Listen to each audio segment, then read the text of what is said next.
Okay, cool. We're on. Okay. So, is there anything that anybody would like to focus us on to help us share the depths of our unity?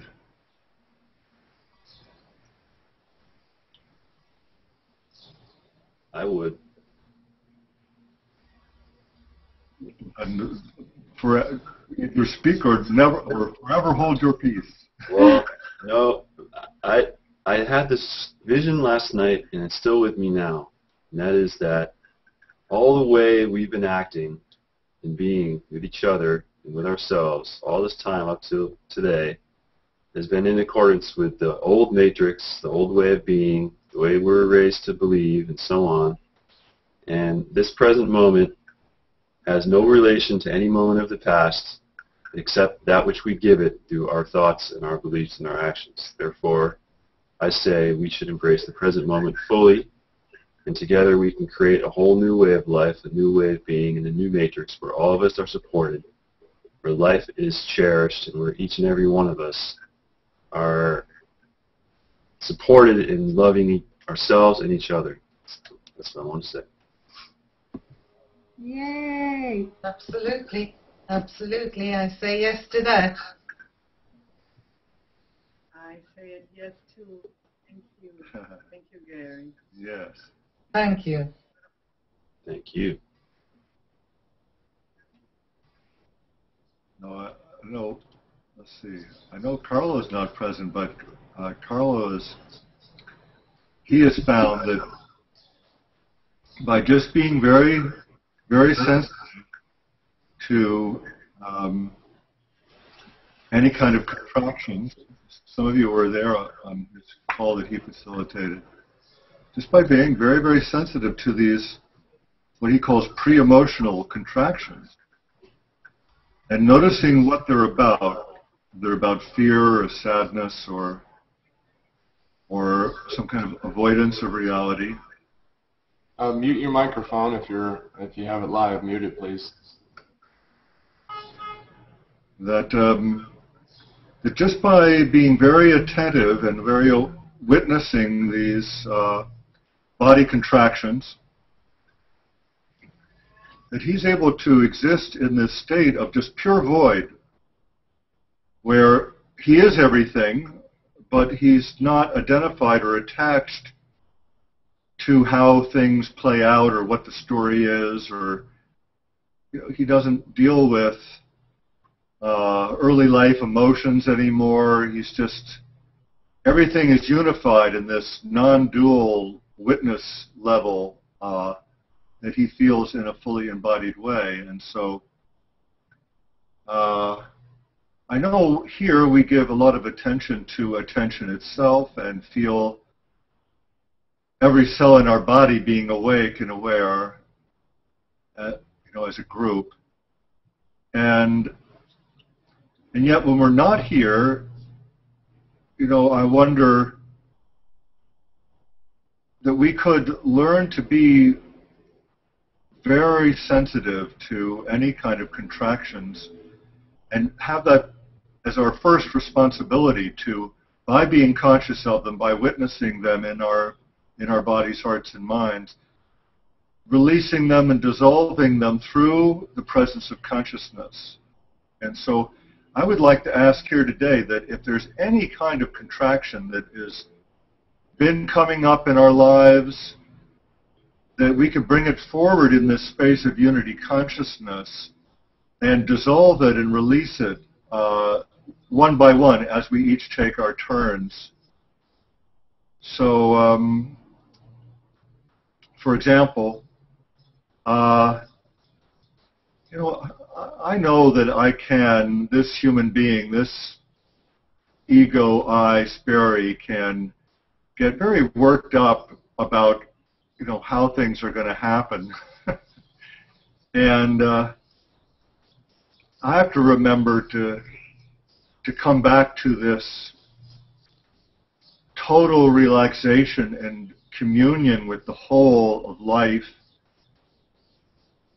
And when I do that, my breathing opens up again, and I feel happy again, and I'm smiling. And but boy, I mean, I can get caught up in going like, no, it's supposed to be different than it's happening now, and drive Adriana cuckoo and things. Like, just calm down, please. So, I wonder if we would take this time, this group, to be very transparent in a very intimate, detailed way about how are we doing in our day-to-day lives, because they're not different or disconnected from this moment. And to honor what you asked, Gary, that we could take this group to completely release our attachment and belief in the past and be this awakeness, which is free, spirited, and doesn't need to be referred to past thoughts or past emotions or the past of how humanity has been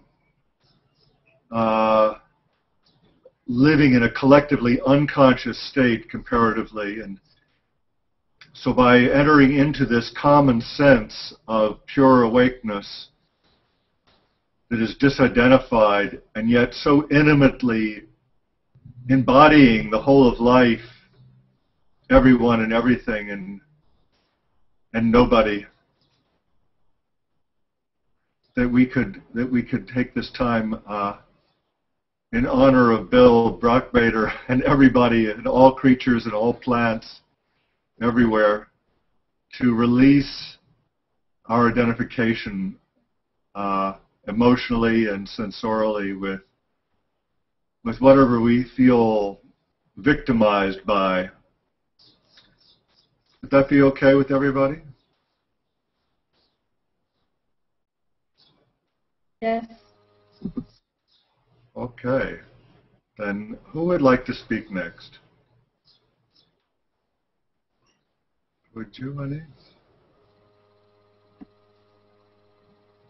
Okay.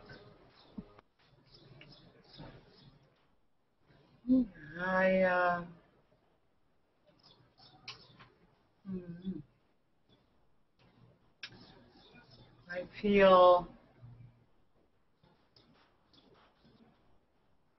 my body feeling this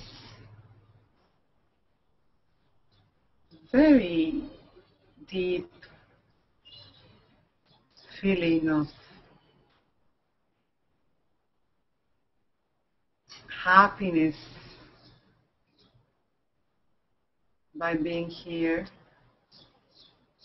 This opportunity, beautiful opportunity to share this profound love and oneness with everybody that is here and there. And feeling this, I feel also the importance of not being attached to anything. I mean, to just flow and glow with the flow, and to be present, feeling this awareness,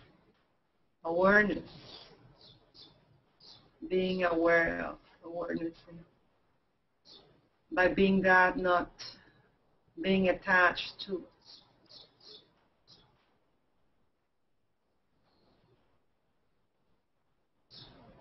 anything that would stop us from being and feeling.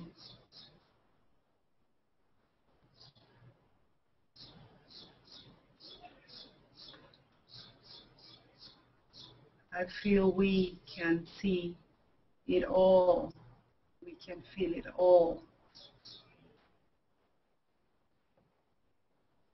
If we are conscious and we are present and we are presence itself.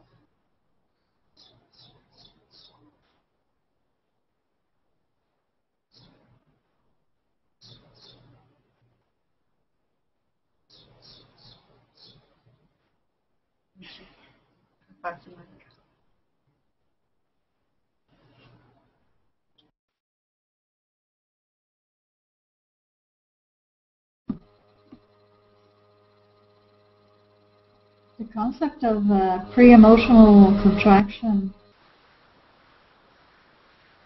is a good one.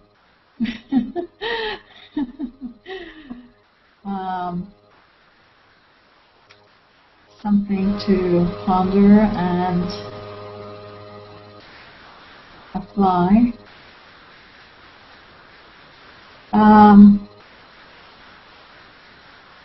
I think we all strive to be where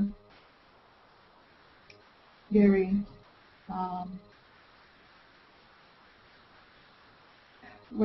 is leading us. Obviously, Gary and Sperry together, leading us to actually to the same place and calling it a little differently.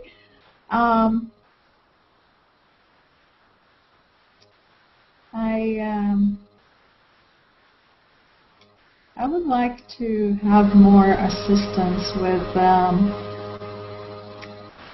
taking life too serious.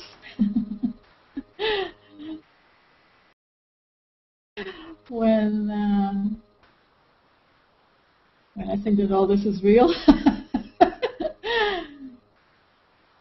And how am I reminded that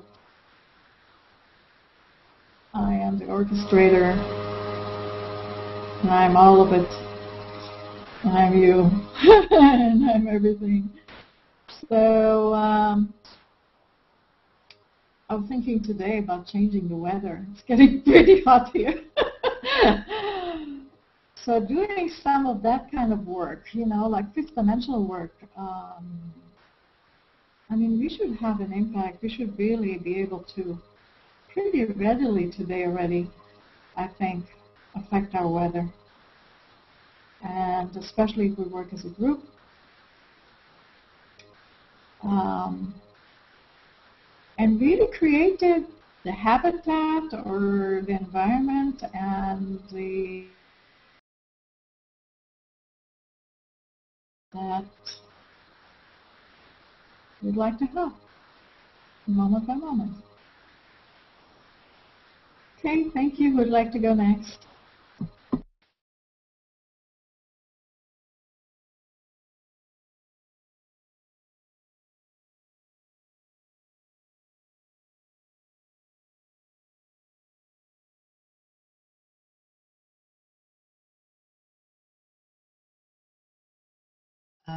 At times I am aware of a certain contraction before experiencing what I would call heavy energy. But what I am finding very much at the moment is that things are sort of seem to be thrown at me. I know we're supposed to create our reality and all of that, but I can be having an apparently idle conversation with somebody where we're laughing and joking, and suddenly they will hit me with something extremely serious is going on in their life. And at that moment, it's as if I've hoovered it all in, I've vacuumed it all into my space. It's very pronounced and very severe.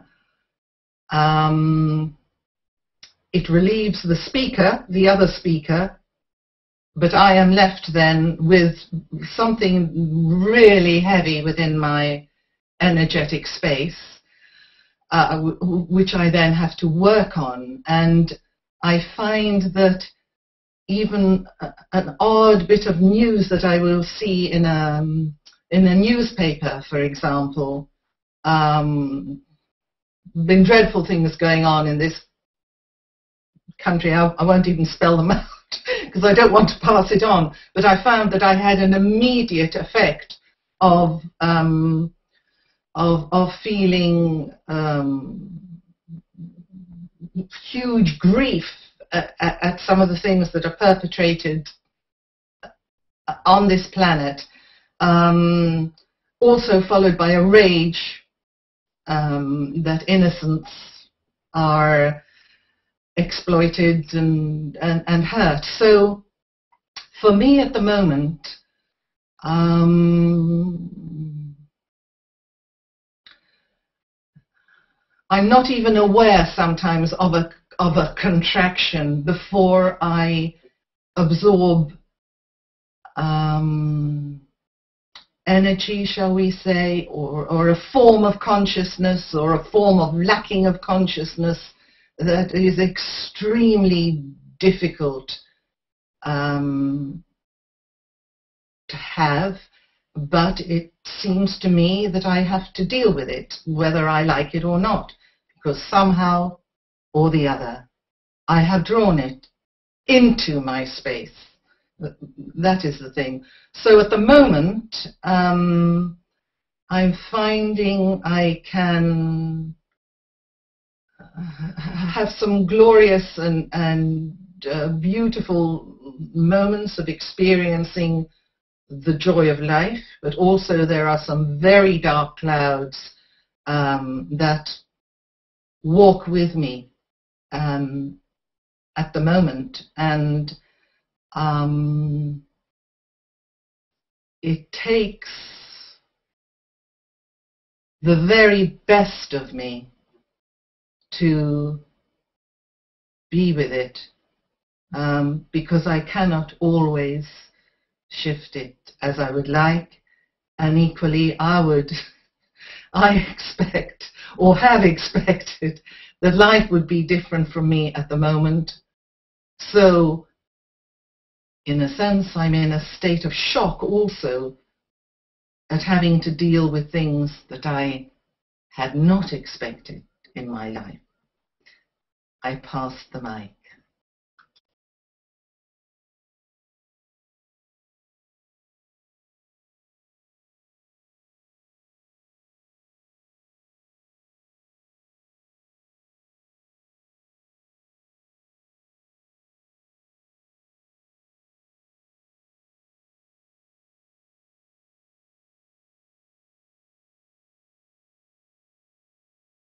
Well, it's pretty new to me to associate and be observant of bodily contractions, movement, and to non-attach, just to observe and dissolve into witness. And I'm wondering how much, youthful, young stuff will be, maybe come up emotional. So as I'm settling in here as well, I'd also like to just say hello to our viewers. We do have some viewership that's coming and going, which is great. Just let them know that we're doing a group consciousness meditation. And Sperry started the topic in the discussion earlier. Maybe you'll catch that on the replay, which everyone has access to. And so continuing in.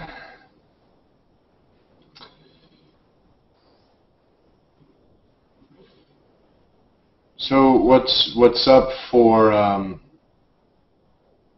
me is that it's that attachment part, because I know that when energetically, or it's a narrator, when I get too attached to my thoughts. That's why Sperry's email of quotes this morning was perfect, of identifying too much with what I'm thinking. And then there's another aspect around being too dramatic at times. And so when I went to bed last night, and the intention today for me is to really begin to have a comedic lens, is to, much the way that my son consistently has a perspective that is funny and enthusiastic about life, is to embody, when something comes up, be it a contraction, it also could be something that I can probably finally laugh about, or flip the switch to be like, well, how is this funny, or how is this different? And that's something that's really cool about comedy. It has a degree of surprise, or the unexpected is really what we look for.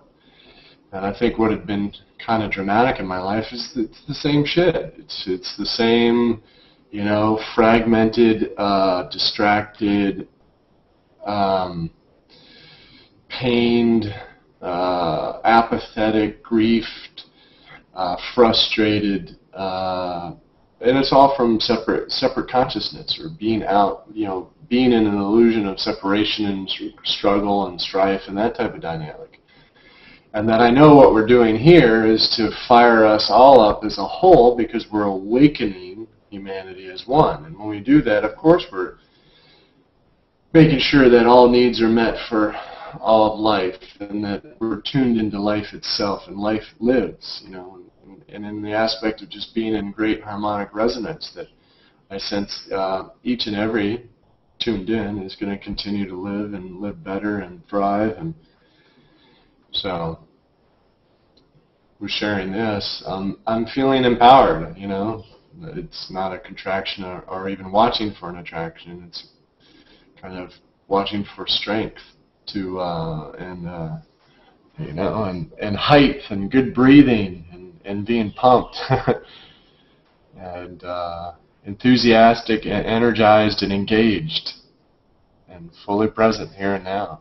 And I'm sensing we're all getting our groove on.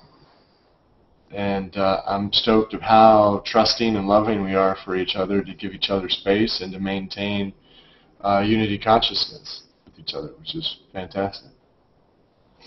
So I pass the mic. Thank you.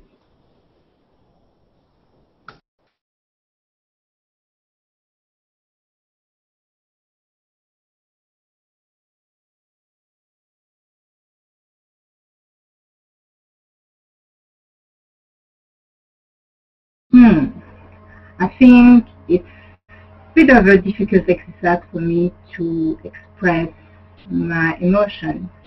I was hoping to not say anything, but we have to be, we are one, we are aware, we are awake.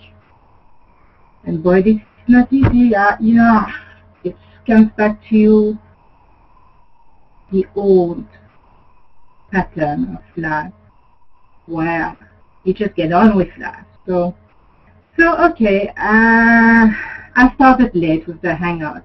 I was on the edge. I was running late, although I left early. I left early. I went to the yard to get that horse of my lovely daughter, and it's a gorgeous boy. But big mistake, we've moved him with the mare. And my gosh, I couldn't catch him. And I was running later and later. And I was like kind of thinking, oh my gosh, everyone is going to be waiting for the hangout. And I'm not there. I mean, I'm hanging here, trying to catch that horse that has got one thing in mind. And unfortunately, the gelding. There's nothing I can do for him. So anyway, so I was frustrated before I started the call. And I'm trying to get my peace again. And I hate being late. This is one of my things, to always be in time. So everything, frustration, being late. So having to express my emotions, it's hard. It's hard. With my parents, we never did that, you know. Something goes wrong, get on with it. Life goes on, you know. So I will, I should speak to the mic, sorry. I will find my peace within me, and then hopefully for the next chat I'm having with you, I'll be a little more in the moment, in the now. And I'm here, but I'm still a bit frustrated. So give me another 10 minutes, I should become zen. Thank you.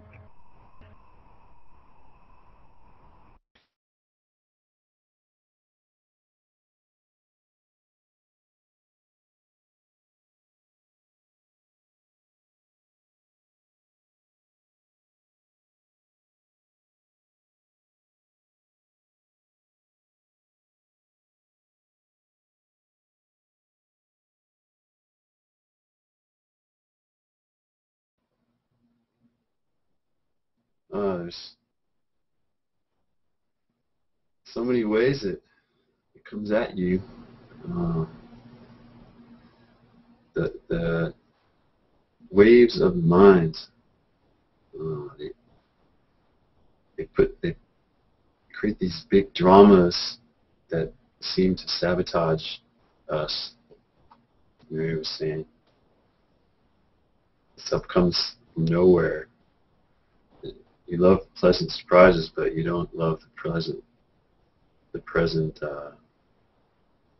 shocks and dramas, and all these things are coming from the void, coming from the collective unconscious, and they're all just coming from the old matrix, the old way of living is creating all this drama.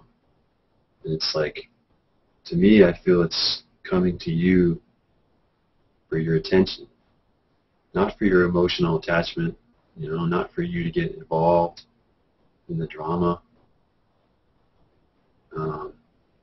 There's no victims in reality, there's victims in illusion. There's perpetrators in illusion only. Everybody is equally powerful and equally unlimited. That's the reality, the only reality, So to me, like, all this stuff comes for us just to give our light to it only, not to get involved in the mess of it. There's always you can always find that place, like Sperry saying, whatever emotion comes vying for your attention, it's coming always from the past. Feeling this now that we can surf the present moment, and riding the crest of this wave of our awareness, just being right here and now, and anything that comes or doesn't come, we have that center, infinite power within us. It's always there. I feel like you can find it. I find it looking within. I'm finding it right now. I have all this emotional stuff coming up too. And just let it be there. Just letting it be there.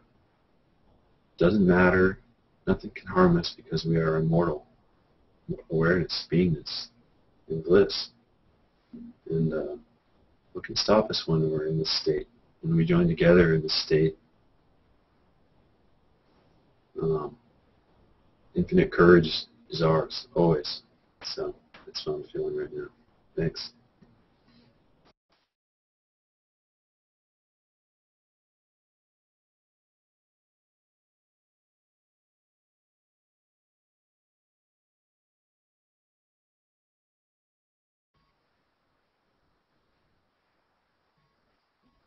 These feeling sensations is what I learned years ago, or I try to practice through my kind of Zen Buddhist meditation.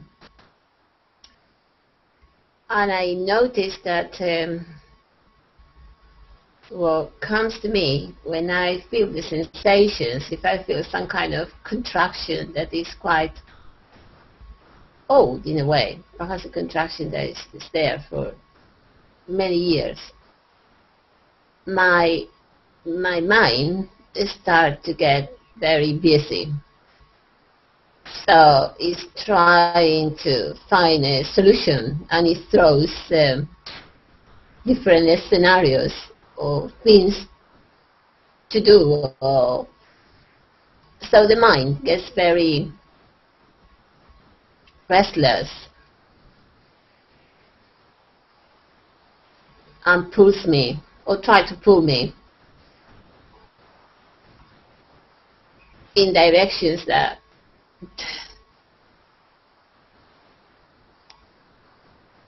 where there is confusion, where there is anxiety.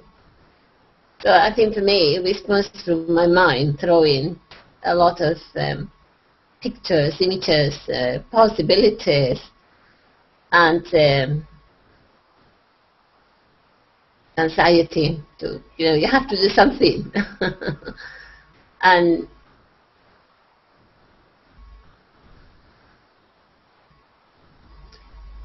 at times I find that when I change the scenario, I change, from being at home to go on holidays with my family, whatever it is. There are different dramas, different plays, different, and with some I feel quite okay. I don't get too involved, and it's nice to watch. With others, and as sometimes family, I can see myself going into that, and part of me is aware, and part of me is just riding very fast already. And then I feel, it seems to be very hard sometimes for me to stop it. It has too much, I don't know, something in it that I seem to like, or part of me seems to like.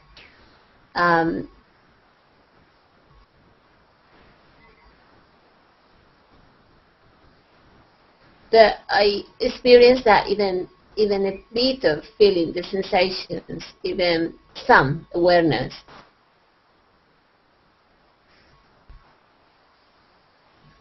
Even in the middle of the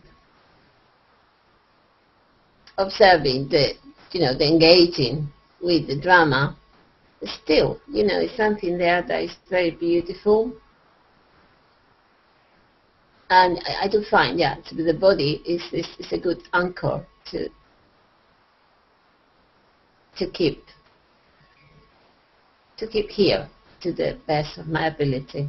And even if it's not perfect, because I might strive for the perfect as well, whatever that means, I experience a lot of beauty in coming back to the body, to the best of my ability. Yeah, it seems a beautiful thing to do. Don't know what is in it, but it's something really, really, really beautiful in that. Coming back, as imperfect as it might be for me, for us, I expect, I'm sure I'm not talking, sorry, I'm sure I'm talking about these pulls and pushes of the mind, of the collective mind.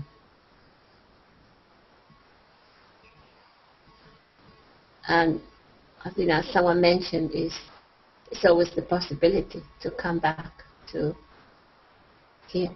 That's very beautiful. Thank you. I'd like to go next.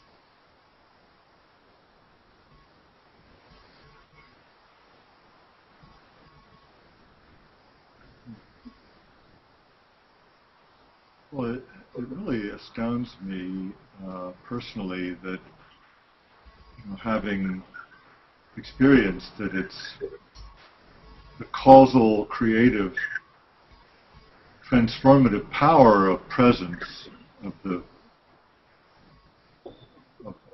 myself as nobody, as just this witnessing awakeness, to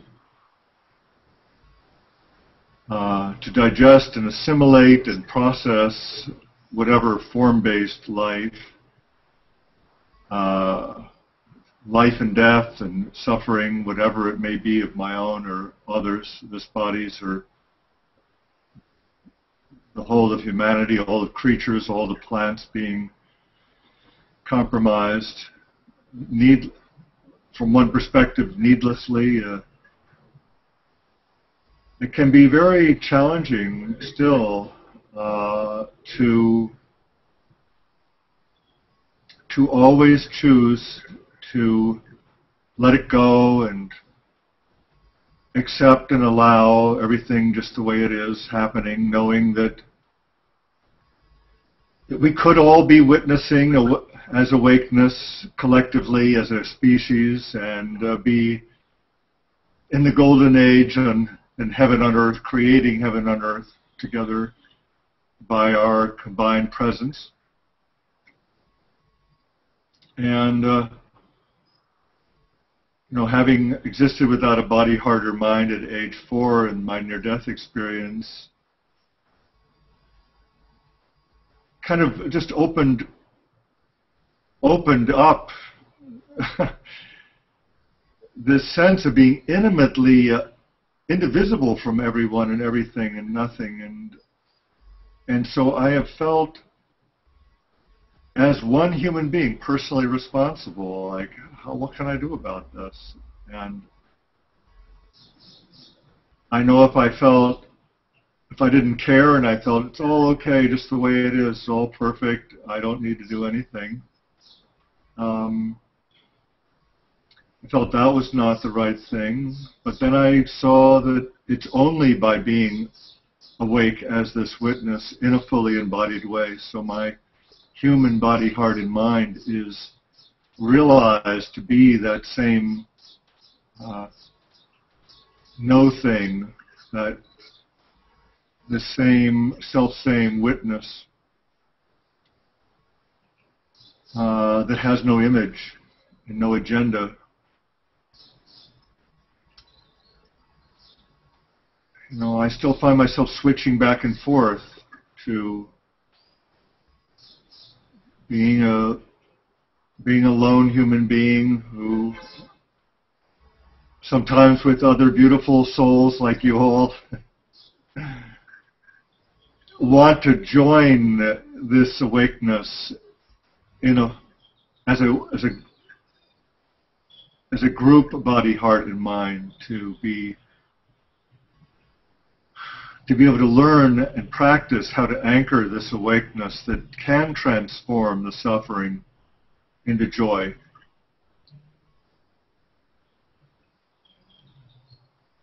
Who would like to speak next?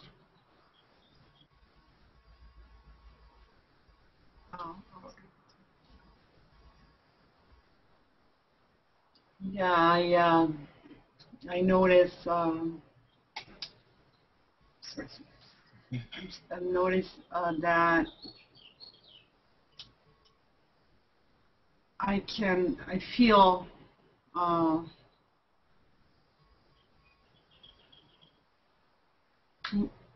more free when I'm present, when I'm here in every moment, when I'm aware and I feel the whole with myself and the world, the universe. I feel free. When I start dividing myself from what is happening, I feel this like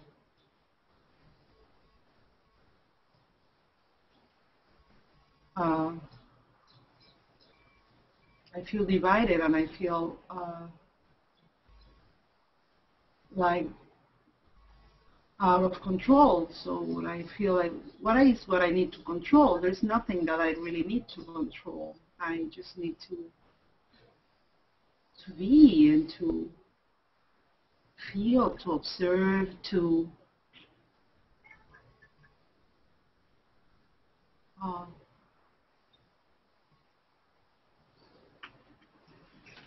be able to feel the others as they are me, because I am them and they are me, and we are all in these. We all feel these.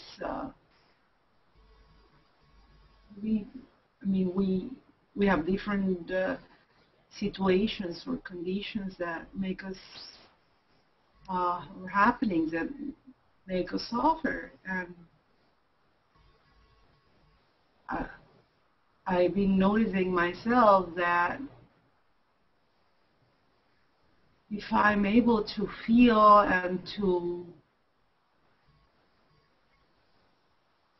be aware of what I'm feeling with this happen. What is what I'm feeling? What is this? I like just feeling it. Then I can open up to feel it and receive it by being present in a more happier or free way, or than if I resist it.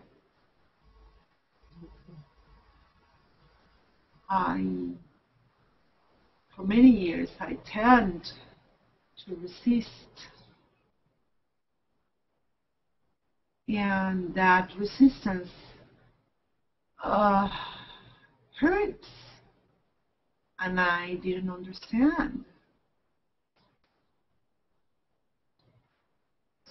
So, by allowing ourselves to feel and not resist, we can include everything, and we can see the whole, not just the little tiny parts of the whole. Being here, being present, we can feel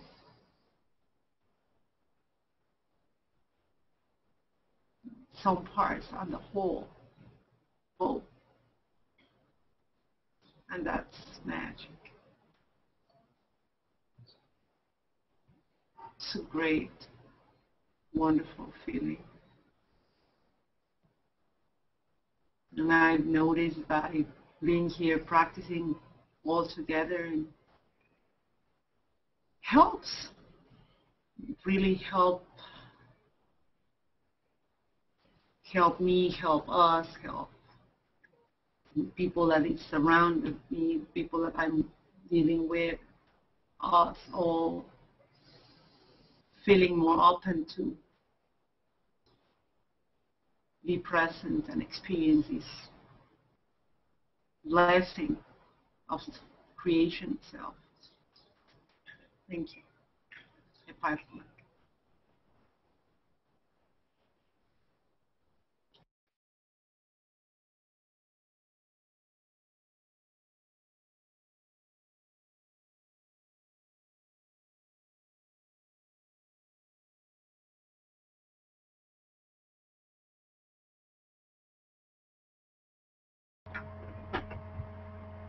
Yes, I do find that by being fully awake and aware and living in the now, in the present, it has given me the opportunity to discover a world of limitless opportunities, and also to be a lot more loving and a lot more in touch with people's feelings. They don't need to talk, because having been practicing oneness with you all for quite some time now, you don't have to have words to understand the language of the heart, because we are all linked to one another. We are all the same human beings with the same needs and the same wishes and the same dreams. Nothing is different for any of us. It's just all about being loved. And one of my major problems when I read the newspaper or watch TV is when I see the tragedies that are happening around the world. Not on my heart cries and tears come down, and I just, even though I don't understand why people are behaving like that, my instant reaction is to send them love and healing. And I just wish that people would know what it is like to be living in the now, in the present, to be fully aware of what is happening right now, and stop thinking of the past, because many times those tragedies have happened because of what happened to them in the past. The past is gone, it's history, and a lot of them would just need to learn a technique, this technique, to understand that what they're doing right now is just right. if they deal with love and care and joy and compassion, which are my favorite words, as you know. So thank you for listening to me, and I'm a lot more than now. Thank you.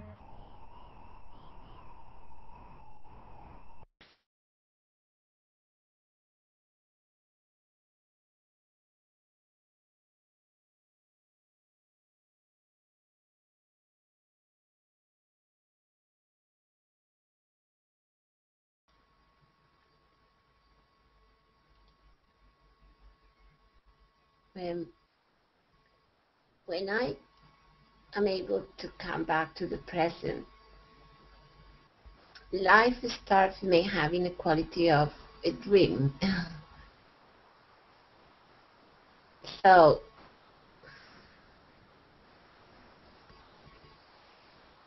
sometimes it's like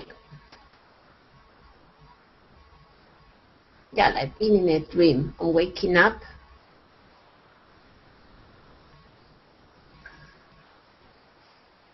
And I don't know how to say, it's not that important, it's not that real,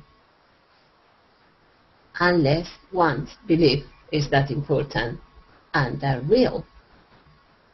That being in the present moment creates the space, perhaps, I don't know if it's to detach or to see from a different place, which is very real.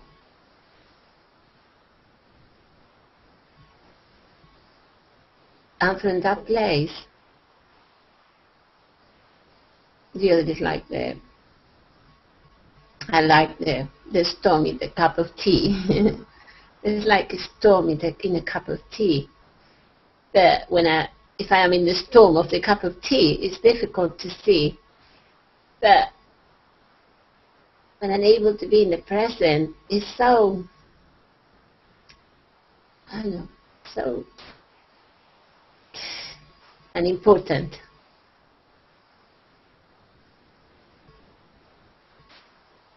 So the space that is possible when we stop together here allows for newness, allows for stopping the drama and create and co-create.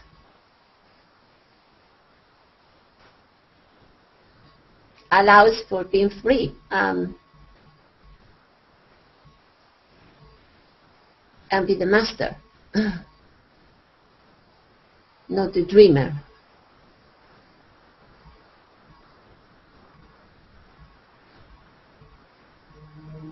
So this awareness, this presence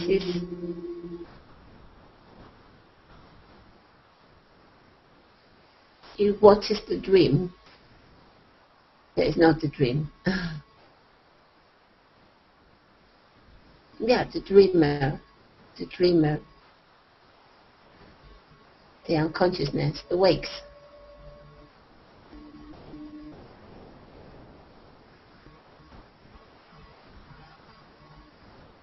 And that way, we are free. As we are free now. We are free. Thank you. Who would like to comment?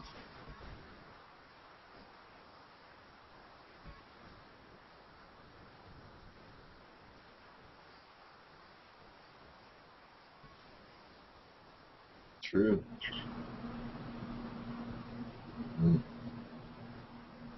Thinking of this object, it's called a plasma arc, and whatever you put in the plasma arc, it breaks it down into its raw elemental materials. And I'm thinking, how does all this destruction and all these tragedies and dramas and wars and mistreatment of each other, it only can happen because we forget who we are. When you're sane and you know who you are, then you're not part of that. You're not part of that dance of the third dimension anymore. You know, in order to experience life as a as a perpetrator or victim, you have to veil your true nature from yourself. You have to forget your soul purpose. You have to forget who you are completely, and you become a part of this drama where you're seeking power or control, or you suddenly find yourself a victim of something. It's like then you're in the drama. It's too late. You know, the consequences of it absorb you, but only absorb that part of you that's the individual. But how does the soul get absorbed in earth drama? You know, it's just another learning experience for the greater part of you. And I feel like we come here again and again and again seeking these experiences, and we learn the pains and pleasures of being a separate individual. You know, but like in this present moment, who is it that learns all these lessons? You know, there's only one living being that's having all these experiences together. So, in that perspective, you can't single out someone to blame or someone that's been harmed. You know, it's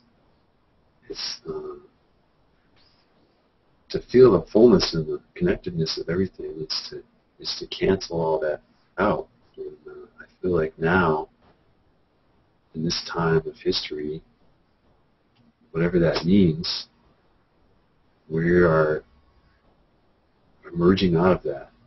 You know, we're like, that was all, it's like an old skin. The world's like this old skin based on the past. It's constricting us. And we're going to create a chrysalis and emerge out of that, and a whole new world is going to come out of it. It's like what I feel right now. I'm just loving the wholeness of it, the feeling of being totally supported, and everybody being totally supported. I just have this feeling like when I'm whole in myself, I'm healing the world along with myself. It's a great feeling. All right, thanks.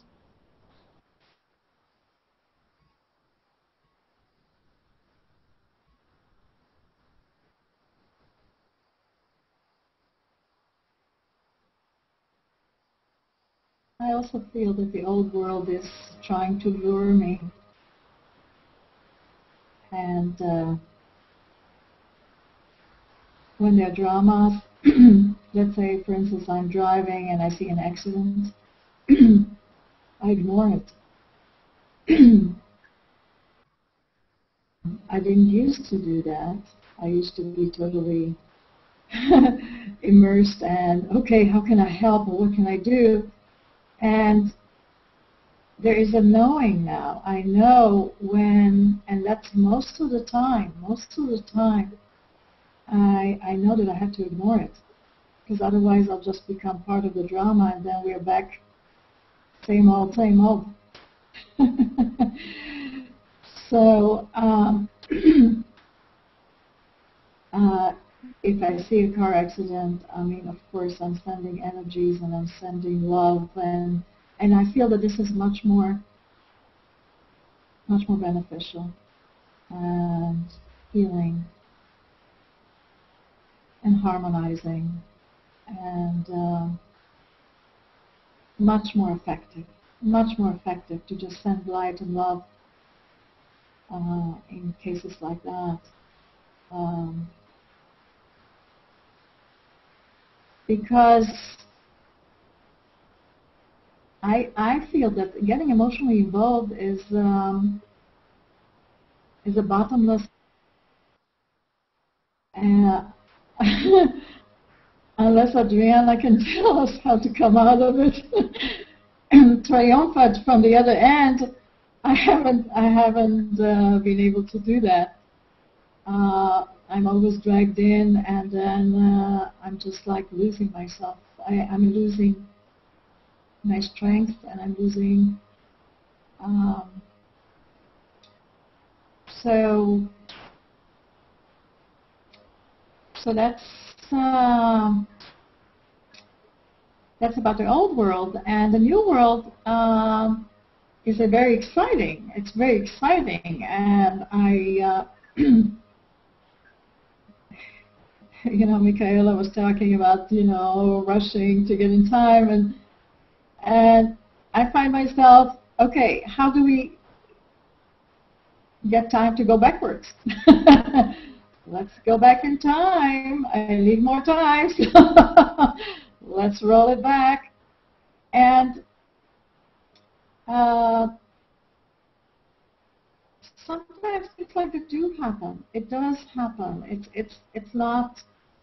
I still don't have the keys and exactly how to do it or whatever. But sometimes I do feel that I'm gaining time. But time is going to be obsolete. So there's all these notions as to are things going to be simultaneous? There's very soon has going to be like I was creating harmonies now. I'm doing some musical kind of studying some music, and so the choices of how to create chords in music. Okay, you have a bass line, and you're developing chords to the bass line. You make a choice of a chord, and that already leads to the next chord, because whichever chord you have chosen will lead to the next one, or a set of next one. It's like you cancel a whole set of options in favor of other options. So all these things are coming up, I mean, it's like, how are we going to live in this new world, in this new era, which is very exciting. And thank you, Gary, which is not there, for bringing this up. You may listen, because that's what I'm constantly busy with. I'm very excited about this. And I don't want the same old anymore. A lot of it is beautiful, but a lot of it is so passé, so passé. I don't have the patience for a lot of it anymore. Anyway, who would like to speak next? Thank you.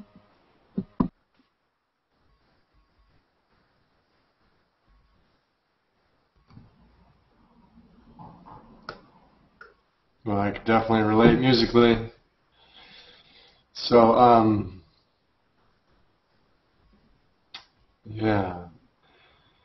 We're getting to the last 45 minutes here, and we get in the stage where we're tuning into what we're all sensing together. And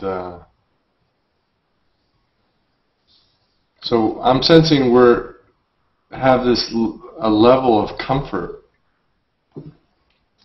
together and in awakeness in our group meditation together, where there's an ease of being, there's an ease of expression, there's an ease of undivided attention that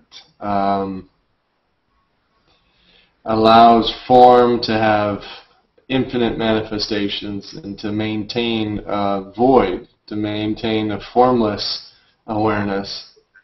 And I'm aware of this mirror-like quality, that you're mirroring me and I'm mirroring you, and we're mirroring a void of a formlessness and maintaining just this clarity a nice clarity that keeps our field unconditional. And in doing so, we have a shared love. And I sense that we have a shared love of awakeness. We have a shared self-love with a little s, and we have a shared capital S self, like our greater self here, which is really cool. And I'm particularly noticing how we're putting our observer self, this has come up a lot, and we're pointing our observer to our witness. So that which looks at contractions or constrictions or challenges, observer way of seeing, is opening up to the field of how witness sees everything as perfect, whole and complete, and we're part of it all, or we're all one. And I'm sensing our group is feeling invigorated of how great and groovy we feel when we're tuned in as one humanity. Like we're awake as one. And okay, now what do we do? More awake as one. And to invite others. So, yeah, last comment is that I'm aware that our group is aware that we know that we're onto something that is going to catch fire. And that we're very welcoming for viewers to get into unity consciousness with us.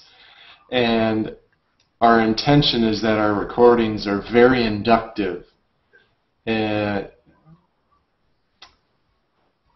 Inductive and just really bring you in to awakeness, and to our shared awakeness.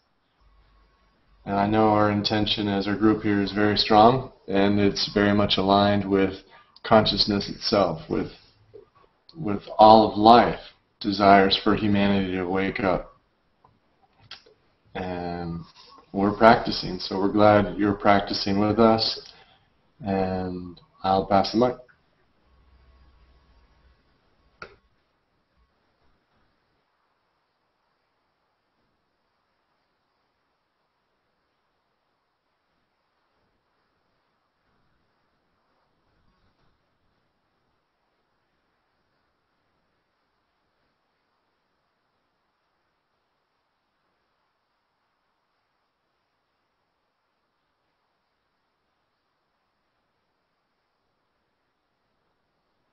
Mary, can we hear from you? Well, I'm even wondering myself what I have to say.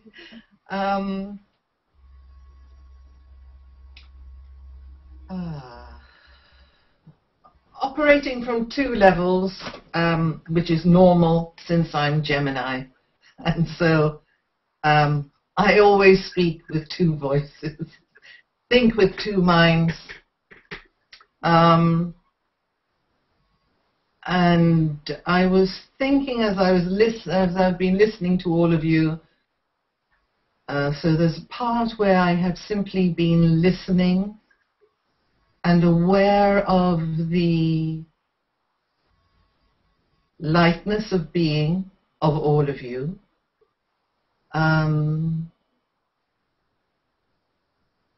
And I have been feeling that I'm beyond that. I'm beyond lightness of being.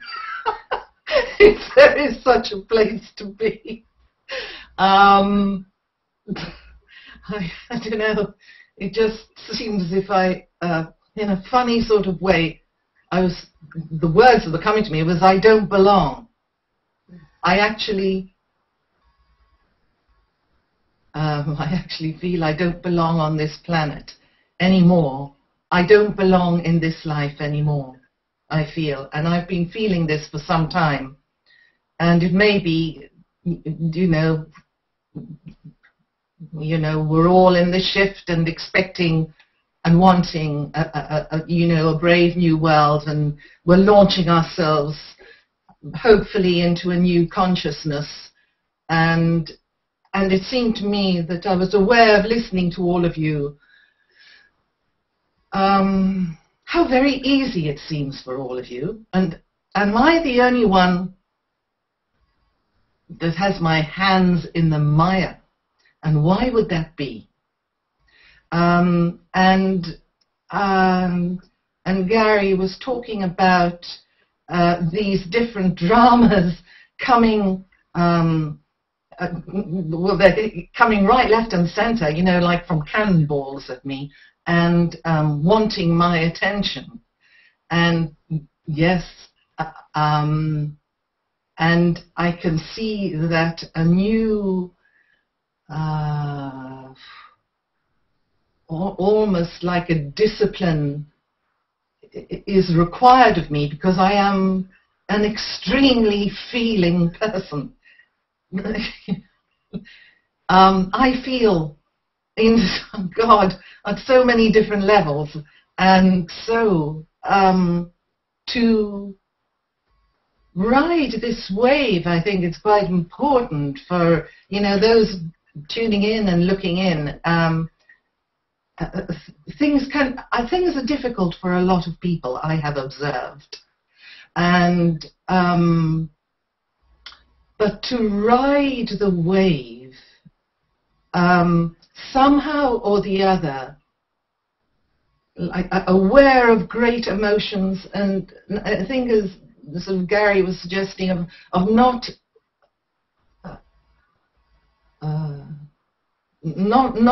so much embracing the emotion, but sort of observing the happening from the space I've been in, listening to all of you. I am untouched at that level, untouched in an emotional way, and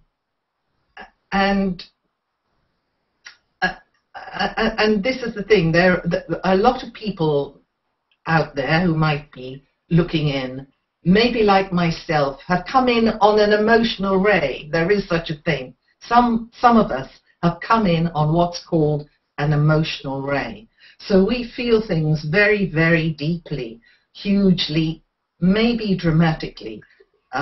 It's no accident I should have gone to drama school, or that I should be a writer, you know, creating drama. So yeah, drama is something I do look for in life, but I'm not in the privileged space that you are all in this beautiful group. Although I'm privileged to share this very, very precious heart-opening and soul-opening time with you. And I'm aware of people that, young people in particular I'm thinking of, that would benefit from listening in, and for various reasons I know they can't. And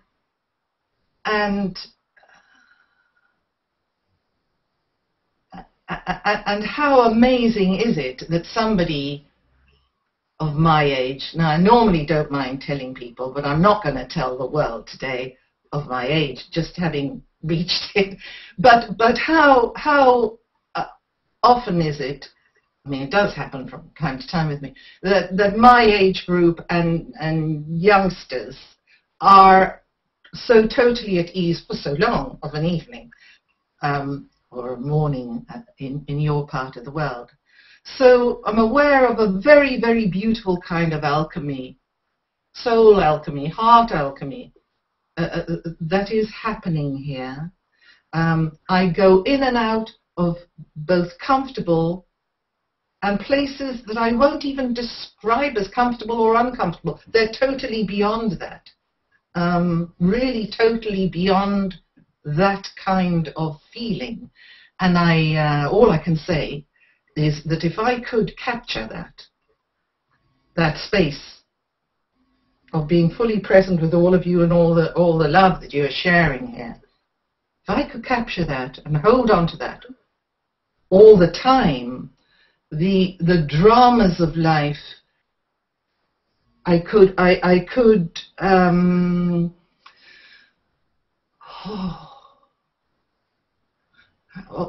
can't find the word for it. It's not about allowing them; they're happening. But you know, I naturally give to whoever crosses my path, and it's great joy to change somebody's life in an instant, and I find I can do that. But if I could do that day in, day out, without feeling the pain of the world,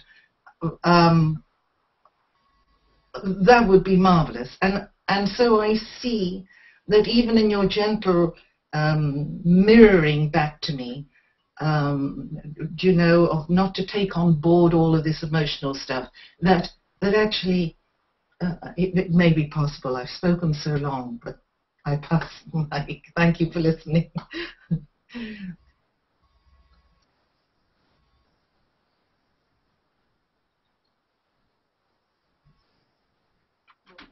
Well, I wonder if any of you have seen the video on that I made a number of years ago when I was in a group in the Bay Area. It's titled on YouTube, "How It Was Discovered," or something like that, or no, that's a different one. How it was discovered, or anyway, something like that. And because someone asked me how I developed this group process, and this group process absolutely grew up out of having a tree fall on me and integrating the horror as a human being of dying and experiencing that death. And it's taken me my whole life, really, to fully integrate my own human death through witnessing it. But as I began to get more accomplished at being consistently in this unity, other people would come up, a man with a goiter the size of a grapefruit on the side of his neck, or would just come up and tap me on the shoulder and start downloading his agony and dissonance. And then another man at another time came up to me who was taking nitroglycerin for a heart condition. I had to go home and writhe around in agony for a couple of hours just to be fully present for what I had taken on as you put it, Mary, like a vacuum cleaner. That was when I was in my late 20s. And I used to paint a lot. I used to paint paintings and spend many hours. And I would get so still and silent and so sensitive and so feeling that it felt like I could feel all the pain of everything that was happening in the world. Literally. I mean, it was enough to kill me all over again. But through accepting these feelings and realizing that I was resisting them, I didn't even really understand what resistance was at first. I had inherited this human body, heart and mind, and I didn't realize just how much it resisted pain and the threat of pain and suffering. And then when I realized that I was resisting, and I began to watch and witness the resistance, which Adriana was also talking about, and I accepted that there was this massive system-wide resistance, then I knew I couldn't just get rid of it or treat it as though it wasn't there. And it was this human body's resistance. I began to just relax into it and become indivisible from it. And as I learned, and it was so depressing to feel so oppressive, the suffering, that I learned to accept that depression, that oppression, and the agony of it. And in the total and complete acceptance of it, that suffering turned into first sort of a neutrality, and then gradually over time it turned into this sort of subtle serenity and ultimately this ecstasy and this bliss of just existing as everyone and nobody. And it doesn't mean I don't get hooked anymore, but I saw how what I had the opportunity to learn here as a creature with a form, as through the power of formless awakeness, that I could see it all as equal. And when I could finally learn to do that and train and educate this human body, heart, and mind to do that, to be no different than this formlessness, then I began to be able to engage other people. I began to be able to feel, to have people would come to me and they would tell me of their suffering, and I'd be able to feel it deeply and completely with them, and they would be completely relieved of their suffering. And then I said, goodness, maybe I can do this with groups of people. And so I started doing this with groups of people like 30 years ago. And lo and behold, by perfecting that ability to be fully taking it all on just as it is, everybody could be just feel it all together. We could all be awake as it, and it was that resistance was dissolved and released. And this new faith in life, this new joy in the potential of what we have to learn here became very, very clear and clear. And it's always been getting clearer. So just offer that. Who would like to speak next? Oh, can I just say thank you for that, Sperry? I mean, that was just so beautiful, and yeah, a big, big learning and gift for me. Thank you. Love you so much, Mary. Love us so much. Love you.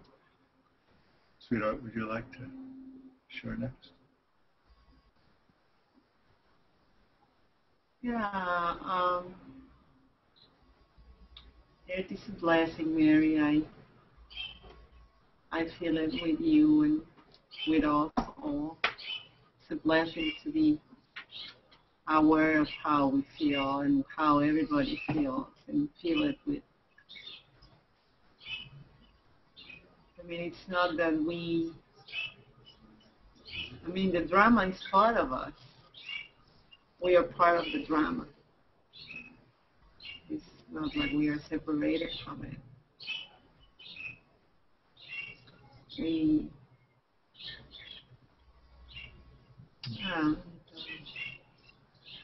just need to surrender to it and to be part of it and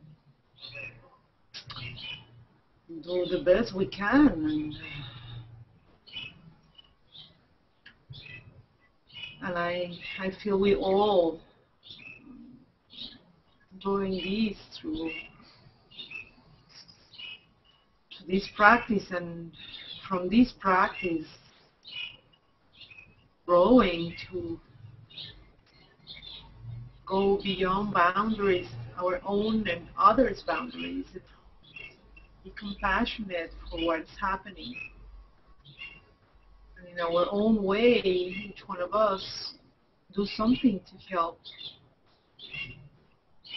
us and others. And bring our heart and seed and let it grow with us all, and with awareness, and see how we can help others. I mean,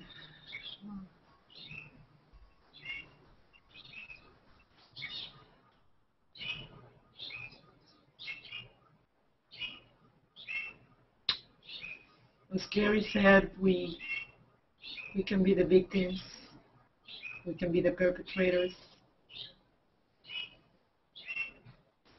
We are everything. We are the victims, and we're the perpetrators, and we're the drama. We're being and just, like we are really every moment noticing and just being here, notice what can we do for us and others. I mean, and do it, the best way we can.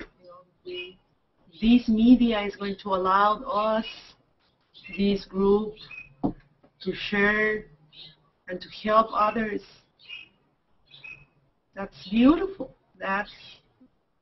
And this, we're always looking, to find new ways, new possibilities to help others, to help us all to understand what we are here for. So hopefully we can be helpful to each other and to the viewers as well, and hopefully we can co-create with more people and make love happen. Sounds very romantic, but it can be true. The cousin, right? Thank you.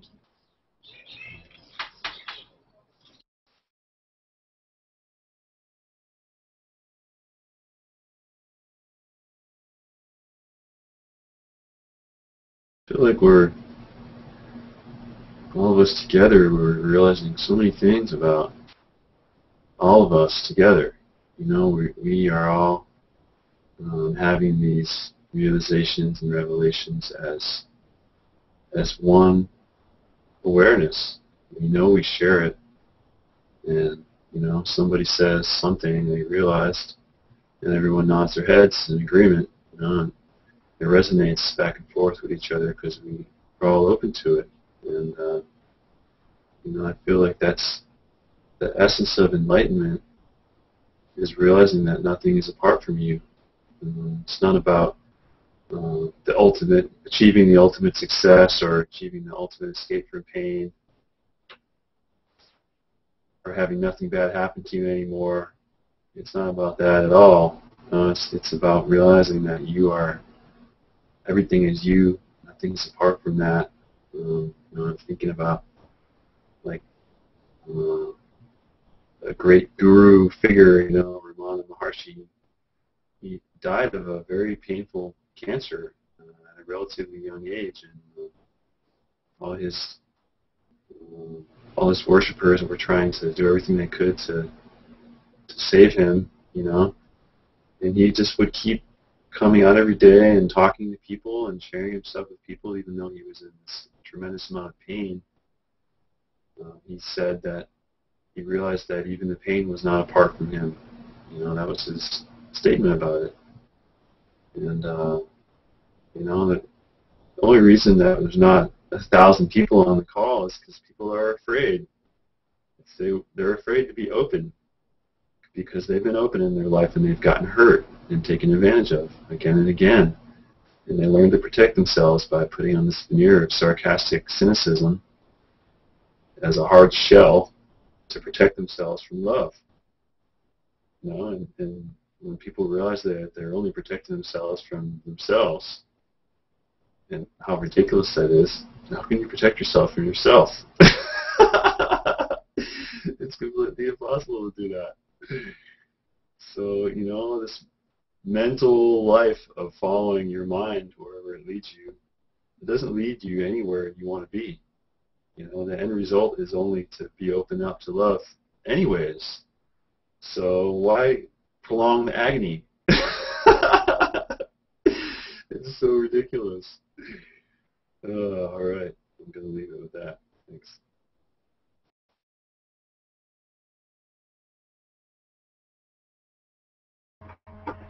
It's so true. I really resonate with all that you're saying. We've come here to experience life, and life is about good things and bad things.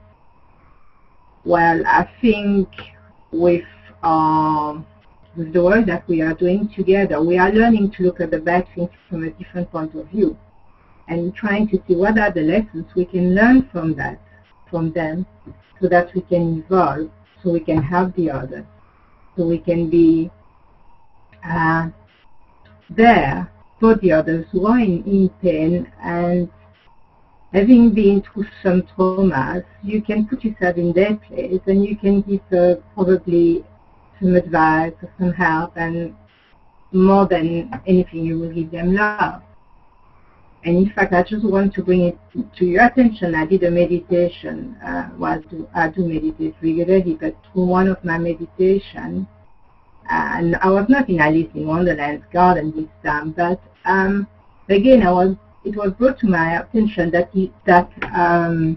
love is part of evolution, because if you look at the 4 letters of love, they're actually the first 4 letters of evolution. So love is all about Lovolution. And I thought, wow, that was so exciting. I thought I wanted to just share this with you, because it puts everything into perspective. If we want to evolve, we need to work from a place of love. And that's the max one I'm saying.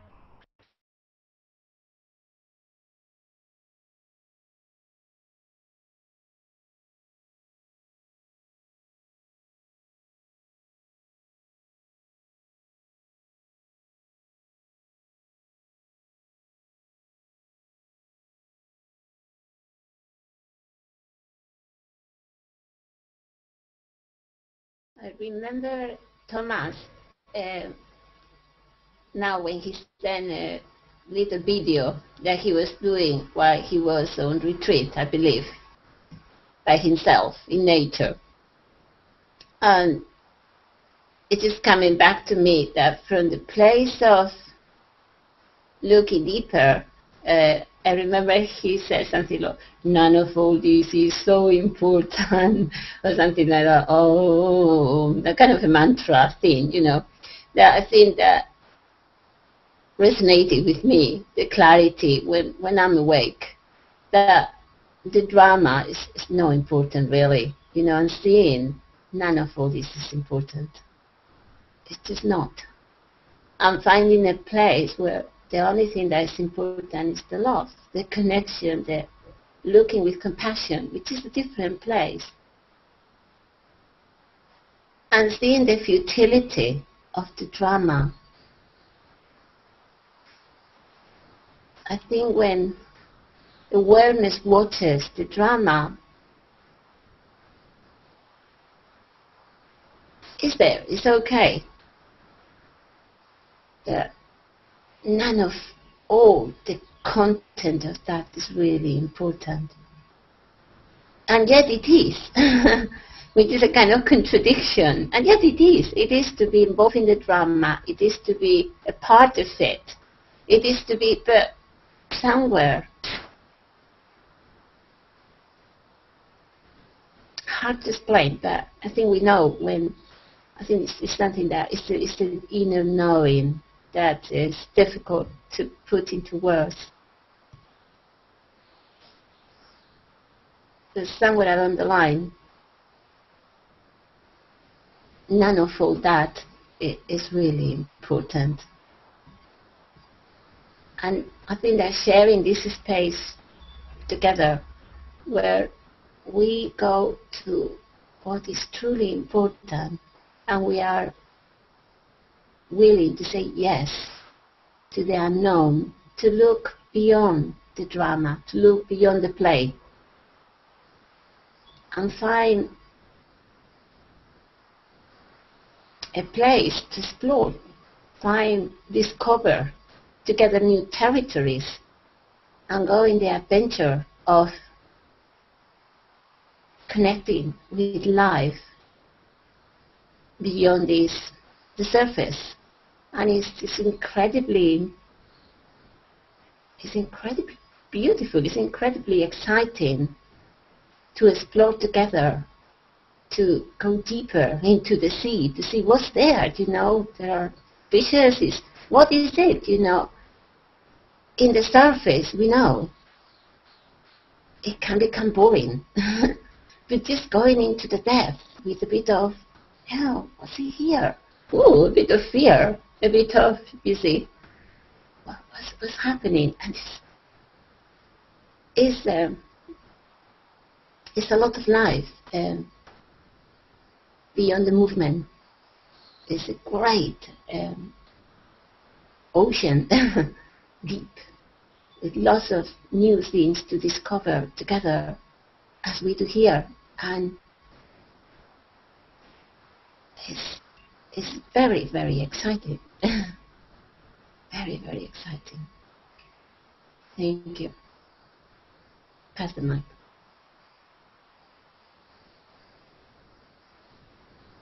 I hope we can hear from Bryan and Mary and Naomie again before we all say goodbye. Please go ahead. Every time we say goodbye, I die a little. Yeah, this was beautiful. And I also feel that when we attend to the drama, we really give it energy. We give it energy. And the question even goes beyond that. Does the drama exist when we don't observe it? Or when we don't, yeah, observe it is the right terminology here.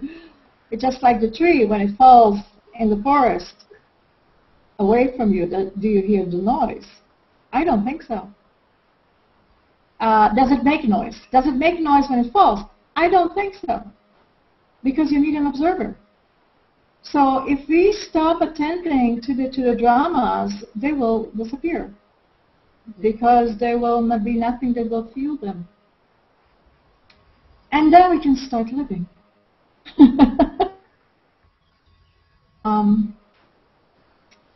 This has been a very, very nice, very good hangout.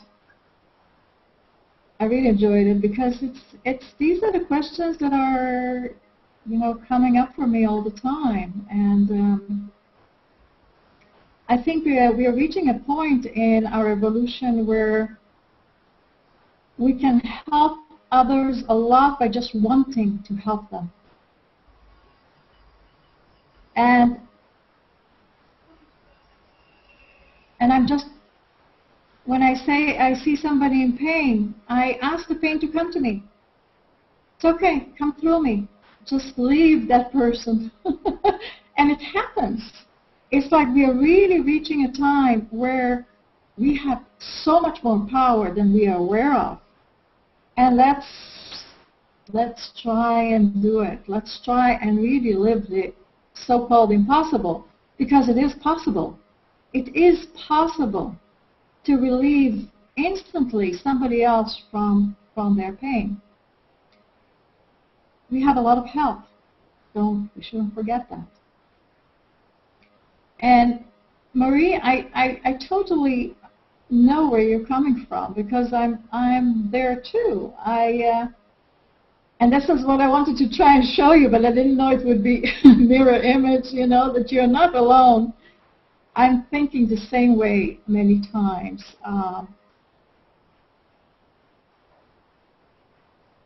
When we get to the fifth dimension, why would we need a body anyway? I mean, it's like,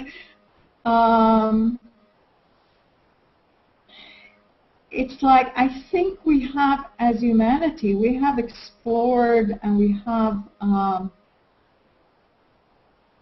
concluded our mission, almost in a way. We have learned from a lot of mistakes, and gone through the mistakes, ours and others, and we know that this is not the right way to live. So once we have learned it, okay, goodbye. It's like, why stay? Okay, what for? It will be so boring. In many ways, it will be very boring. So that's kind of what I wanted to tell you, Marie. That this is definitely the same question comes to me. The same that this may be the ending. This may really be the ending. There will not be anything beyond that, because that's it. But who knows? Okay, who would like to speak next?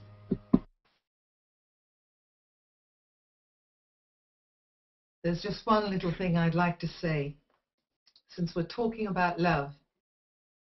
And this is from Kay Cordell Whitaker, who says that each one of us has a song. Each one of us is a song. That's the full total of who we are from the moment we were sounded forth. You know, we are a song, and we need to be in touch with that song. And she says, something about the person you have fallen in love with stimulates the experience of your song. And I think so many of the beautiful things that happen in life, which we think are caused by other people or outer circumstances and whatever, literally, and Sperry has said this, sort of just a reflection, a mirror image of what we're holding inside. And tonight, everybody has expressed so much of their song. And I'm reminded by all of you and what you've had to share, that when I've allowed the sort of dark feelings to settle in me, that actually I've forgotten my song.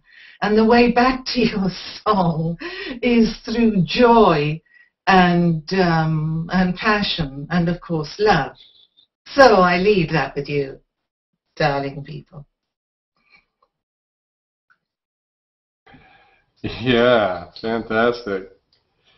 Yeah, I really resonate with I'm a song, you're a song, we're songs. And I equally share enthusiasm with our group today. A good amount of jovialness, a good amount of seeing deeply into our human experience, looking at you know, how life presents itself, and how we realize, how we recontextualize our experience in our process of awakening and blossoming and blooming and sharing our song in radiance. Sometimes it may feel like a solo, other times symphonic and very choral. And yeah, I'm stoked with what we're up to. I feel into, you know, our shared love, which is boundless. This is what's really so amazing, is that we have access to source love, to life itself. And from a context of just void, you know, it's just totally still. There's nothing, no form, and even in that, when we can access just, it's a mirror of everything, is into the nothing, you know, and we just have this as our context and our way of being. It just, you know, it just makes it, we're in, this is how we get our pitch, you know, or how to be in pitch with life itself. And I'm so delighted with us and what we're up to and what we're doing, and I see great things for our continued blossoming here. And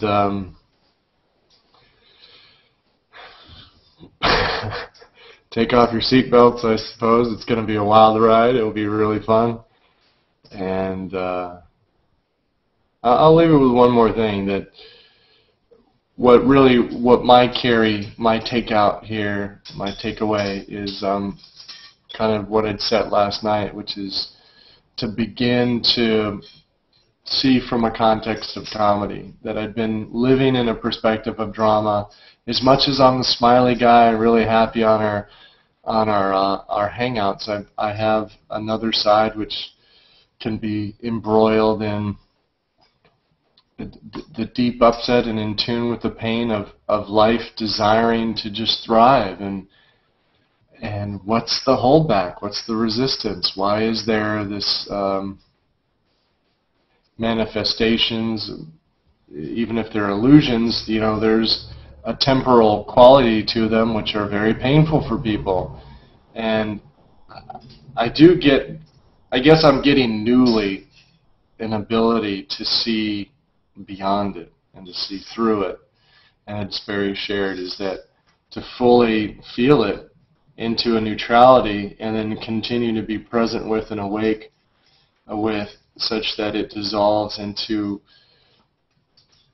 a sweetness of life. Maybe it's a bittersweet, or this transformative ability that just in seeing that how it transforms is very much a fractal of how life and our greater humanity is transforming. So just by getting that, and I think I had a break. There was a short there that wasn't, it was kind of creating a dualistic. And then there was a way of being able to observe it. Now what I'm sensing in here is to observe it all the way back into itself, into the void, and into formless, and then into re-empowering awakeness for this one, and also to be re-empowering for humanity itself. Because if I can hit the note, and if I can sustain awakeness in our group setting, it has this ripple effect where even more tune in. And I think on last note is to hold the feeling. This isn't an emotion. This isn't an energy in motion. This is a feeling which I sense is energy, potential energy. It's more energy and stillness. So not the emotion, the kinetic version of it, which it's the feeling, to hold the feeling of our outcome fulfilled, that humanity has awoken as one. And boy, now we're talking glorious feelings. Okay. Aloha from Hawaii. Much love. I'm gonna open it. Let's open up all our mics. Oh. Loving masses. Ash, would you like to say goodbye? Bye. Bye, Ashley. Bye. Bye. Lovely to see you. Love, we are loveliness. I still make it house. Say bye-bye, Ashton. Oh, look, puppy dog. Thank you. So cool, Kenya. And give the dog a handshake. You give the dog a handshake? Show the camera and give the dog a handshake. Well, I said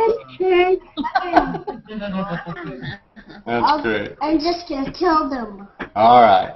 Okay. Thank you all. Thank you so much. Much love.